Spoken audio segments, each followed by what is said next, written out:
1968ರ February 11ರಂದು ಭಾರತೀಯ ಜನಸಂಘದ ಮಾಜಿ ಅಧ್ಯಕ್ಷ ಪಂಡಿತ್ ದೀನದಯಾಳ್ ಉಪಾಧ್ಯಾಯ ಅವರು ಉತ್ತರ ಪ್ರದೇಶದ ಮೊಘಲ್ಸರಾಯ್ ಜಂಕ್ಷನ್ ಬಳಿ ಶವವಾಗಿ ಪತ್ತೆಯಾಗಿದ್ದರು. ಪಂಡಿತ್ ದೀನದಯಾಳ್ ಉಪಾಧ್ಯಾಯ ಅವರ ಸಾವು ಇಷ್ಟು ವರ್ಷಗಳ ನಂತರವೂ ನಿಗೂಢವಾಗಿಯೇ ಉಳಿದಿದೆ. ಕೇಂದ್ರ ಸರ್ಕಾರವು 2018ರಲ್ಲಿ ಮುಘಲ್ಸರಾಯ್ ಜಂಕ್ಷನ್ ಅನ್ನು ದೀನದಯಾಳ್ ಉಪಾಧ್ಯಾಯ ರೈಲ್ವೆ ನಿಲ್ದಾಣ ಎಂದು ಮರುನಾಮಕರಣ ಮಾಡಿತು.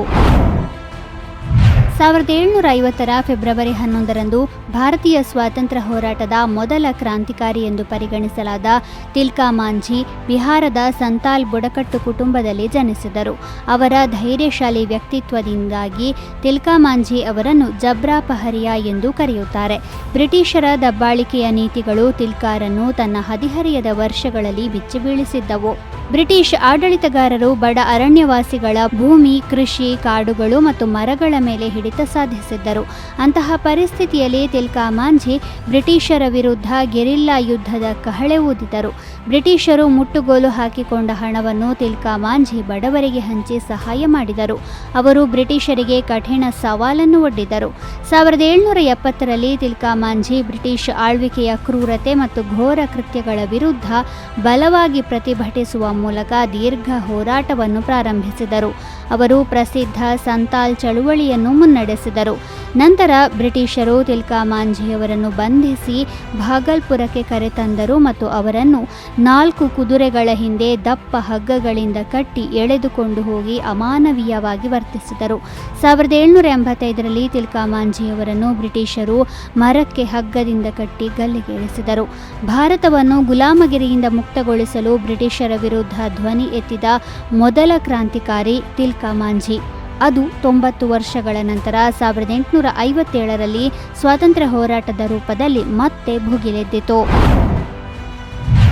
1984ರ ಫೆಬ್ರವರಿ 11ರಂದು ಭಯೋತ್ಪಾದಕ ಮಕ್ಬೂಲ್ ಭಟ್ನನ್ನು ದೆಹಲಿಯ ತಿಹಾರ್ ಜೈಲಿನಲ್ಲಿ ಗಲ್ಲಿಗೇರಿಸಲಾಯಿತು. ಮಕ್ಬೂಲ್ ಭಟ್ ನಿಷೇಧಿತ ಭಯೋತ್ಪಾದಕ ಸಂಘಟನೆ ಜಮ್ಮು ಮತ್ತು ಕಾಶ್ಮೀರ ಲಿಬರೇಷನ್ ಫ್ರಂಟ್ ಅಂದರೆ JKLFನ ಸಹ ಸಂಸ್ಥಾಪಕನಾಗಿದ್ದ. ಮಕ್ಬೂಲ್ ಭಟ್ ಜಮ್ಮು ಮತ್ತು ಕಾಶ್ಮೀರದಲ್ಲಿ ಪ್ರತ್ಯೇಕತಾವಾದಿ ಸಿದ್ಧಾಂತವನ್ನು ಉತ್ತೇಜಿಸಿದ್ದಲ್ಲದೆ ಬುರ್ಹಾನ್ ವಾನಿಗಿಂತ ಮೊದಲು ಮಕ್ಬೂಲ್ ಭಟ್ ಕಾಶ್ಮೀರದಲ್ಲಿ ಭಯೋತ್ಪಾದಕರಿಗೆ ಪೋಸ್ಟರ್ ಬಾಯ್ ಆಗಿದ್ದ. 1968ರಲ್ಲಿ ಮಕ್ಬೂಲ್ ಭಟ್ನನ್ನು ಕೊಲೆ ಆರೋಪದ ಮೇಲೆ ಬಂಧಿಸಲಾಯಿತು. ಆದರೆ ಅವನು ಜೈಲಿನಿಂದ ತಪ್ಪಿಸಿಕೊಂಡು ಪಾಕಿಸ್ತಾನಕ್ಕೆ ಹೋದ. 1971ರ ಜನವರಿಯಲ್ಲಿ ಮಕ್ಬೂಲ್ ಭಟ್ನ ಹೆಸರು ಮತ್ತೆ ಕೇಳಿಬಂತು. ಅಂದು ಇಂಡಿಯನ್ ಏರ್ಲೈನ್ಸ್ ಫೋಕರ್ F-27 ಫ್ರೆಂಡ್ಶಿಪ್ ವಿಮಾನ ಗಂಗಾ ಹೈಜಾಕ್ ಆಗಿತ್ತು. ಈ ವಿಮಾನ ಅಪಹರಣದ ಸೂತ್ರಧಾರ ಮಕ್ಬೂಲ್ ಭಟ್. ನಂತರ ಮಕ್ಬೂಲ್ ಭಟ್ ಪಾಕಿಸ್ತಾನದಿಂದ ಭಾರತಕ್ಕೆ ಬಂದ ನಂತರ ಅವನನ್ನು ಬಂಧಿಸಲಾಯಿತು. ಅವನ ಹುಟ್ಟುಹಬ್ಬಕ್ಕೆ 1 ವಾರ ಮೊದಲು 1984ರ ಫೆಬ್ರವರಿ 11ರಂದು ಅವನನ್ನು ಗಲ್ಲಿಗೇರಿಸಲಾಯಿತು. ಮಕ್ಬೂಲ್ ಭಟ್ನನ್ನು ತಿಹಾರ್ ಜೈಲಿನೊಳಗೆ ಸಮಾಧಿ ಮಾಡಲಾಯಿತು. ಅಮೆರಿಕನ್ ವಿಜ್ಞಾನಿ ಥಾಮಸ್ ಅಲ್ವಾ ಎಡಿಸನ್ 1847ರ ಫೆಬ್ರವರಿ 11ರಂದು ಜನಿಸಿದರು. ವಿದ್ಯುತ್ ಬಲ್ಬ್ ಅನ್ನು ಕಂಡುಹಿಡಿದವರು ಎಡಿಸನ್. ಇಂದು ನಮ್ಮ ಮನೆಯಲ್ಲಿರುವ ವಿದ್ಯುತ್ ಬಲ್ಬ್ ನಮಗೆ ಸಾಮಾನ್ಯ ವಿಷಯದಂತೆ ಕಾಣಿಸಬಹುದು. ಆದರೆ ಅದನ್ನು ತಯಾರಿಸಿದ ಎಡಿಸನ್ ಆ ಕಾರ್ಯದಲ್ಲಿ 1000 ಬಾರಿ ವಿಫಲರಾಗಿದ್ದರು. ಆದರೆ ಅವರು ಎಂದಿಗೂ ಪ್ರಯತ್ನ ಕೈಬಿಡಲಿಲ್ಲ. ಹಲವು ವರ್ಷಗಳ ಕಠಿಣ ಪರಿಶ್ರಮ ಮತ್ತು ಸಾವಿರಾರು ವಿಫಲ ಪ್ರಯತ್ನಗಳ ನಂತರ ಎಡಿಸನ್ ವಿದ್ಯುತ್ ಬಲ್ಬ್ ಅನ್ನು ಕಂಡುಹಿಡಿದರು. ಅದನ್ನು ತಯಾರಿಸಲು ಅವರು $40,000 ಖರ್ಚು ಮಾಡಿದ್ದರು. ಎಡಿಸನ್ ತಮ್ಮ ಜೀವನದಲ್ಲಿ 1,000ಕ್ಕೂ ಹೆಚ್ಚು ಆವಿಷ್ಕಾರಗಳನ್ನು ಮಾಡಿದರು.